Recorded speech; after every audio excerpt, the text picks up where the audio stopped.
Loaded for the 5th and final classic, and away they go. Over a mile 6, the Group 1 Comer Group International Artists and Ledger.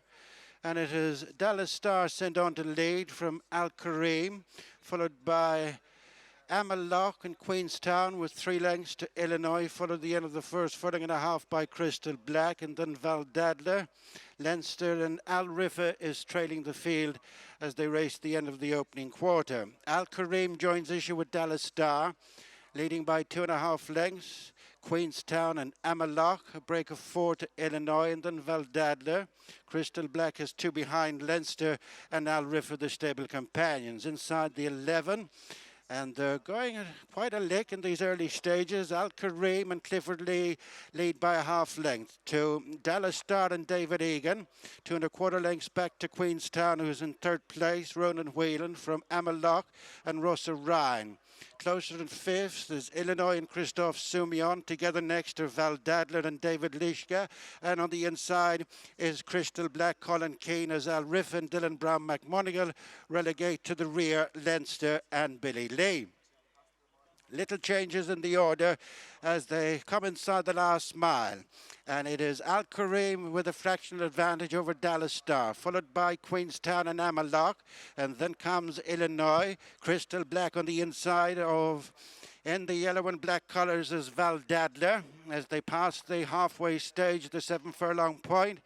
And going uphill, it's Qareem with the noseband. Just with the edge from Dallas Star. Nudged along 2 lengths behind him, and 3rd is Queenstown. Then Amiloc and Illinois now shaken up. Crystal Black next, then Val Dadler as Riffa moves on from Leinster. They're right up at the top of the track. Nothing between Qareem on the inside of Dallas Star. In 3rd and driven is Queenstown, then Amiloc, and Illinois has come under pressure, gets a reminder. Then Crystal Black and Val Dadler, Riffa and Leinster, 4 furlongs to go. Making the run downhill back for home in the Comer Group International Artists and Ledger. Qareem and Dallas Star now being pumped away. Amiloc is improving on the outside of Queenstown. Into 5th is Crystal Black.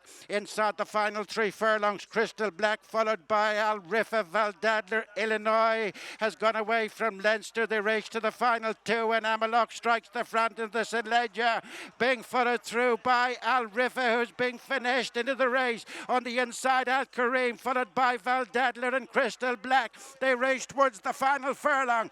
Amiloc and Russell Ryan challenged hard by Riffa and Dylan Browne McMonagle, who lead in the closing stages. It is Riffa putting the St. Ledger to bed. Riffa for Dylan Browne McMonagle and Joseph O'Brien. In 2nd, Amiloc. 3rd, Qareem, and Val Dadler for Germany was 4th. Riffa then it is, who's come from well off the pace to win the Comer Group International Artists and Ledger. Joseph O'Brien and Dylan Browne McMonagle, they've had, I suppose, a somewhat frustrating weekend up to now, but this was one of their best chances. I was guilty maybe of underestimating him beforehand, Ruby, but he's run out a really good I definitely was.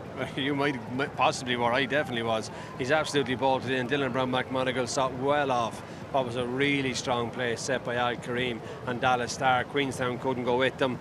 Amiloc tried to switch out and have a go here. Christophe Soumillon did not look happy on Illinois from a long way out. They were passing, they'd only gone 7 furlongs and he was looking down and trying to cajole him. Val Dadler's run a cracker, but Dylan Browne McMonagle in the blue colours down the inside at the back has just watched all this unfold in front of him in the colours of Australian Bloodstock Two, and he's just snuck through the field and arrived on the bridle, and it was a matter of how far, Gary, 2 furlongs down. Yes, first run for the new connections today, and what a confident ride it was from the season's leading jockey here in Ireland.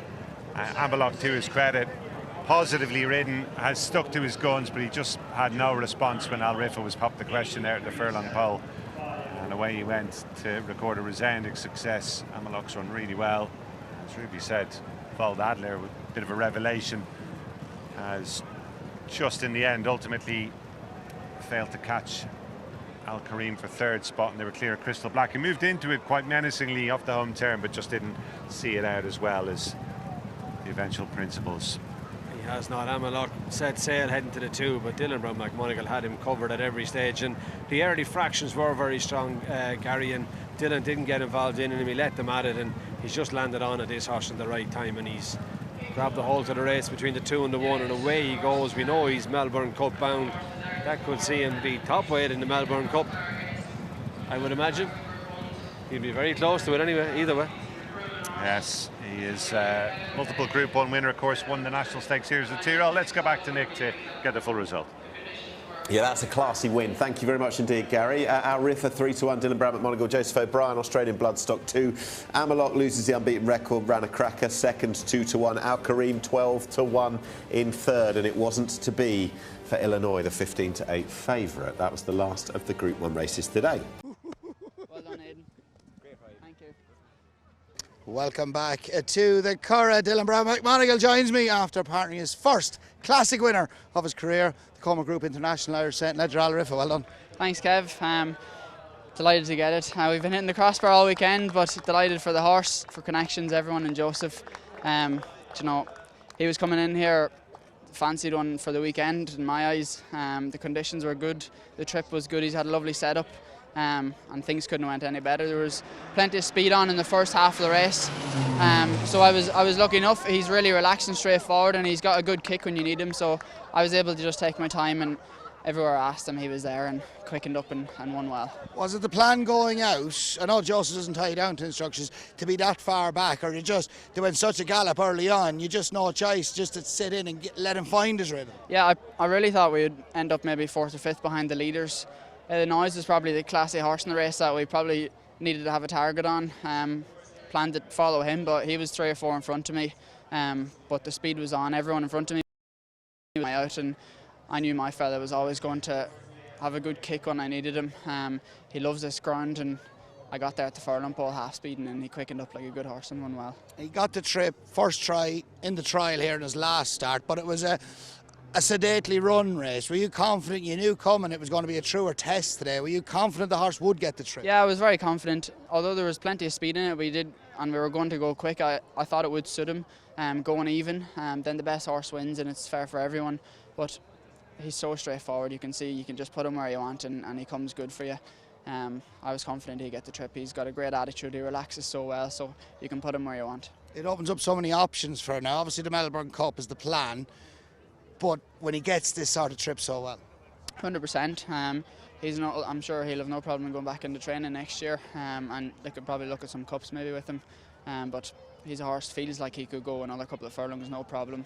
But the world is his oyster now. He's given you your first classic winner. He also gave you your first Group 1 winner as a juvenile here when he won the Goffs Vincent O'Brien National Stakes. He did indeed. He's definitely one of my favourites. So he owes me nothing now, whatever he does after this. First emotions going by the line, your first classic? It's a big relief. You know, these races, I'm so privileged to be riding in them and getting these opportunities. So just a massive thanks to everyone who's helped me along the way. All my family are here, so they're all delighted, and Joseph and yourself, everyone who's been there from the start. So couldn't be better. Well done. Thanks a million. Thanks very much. Watch live racing now on racingtv.com.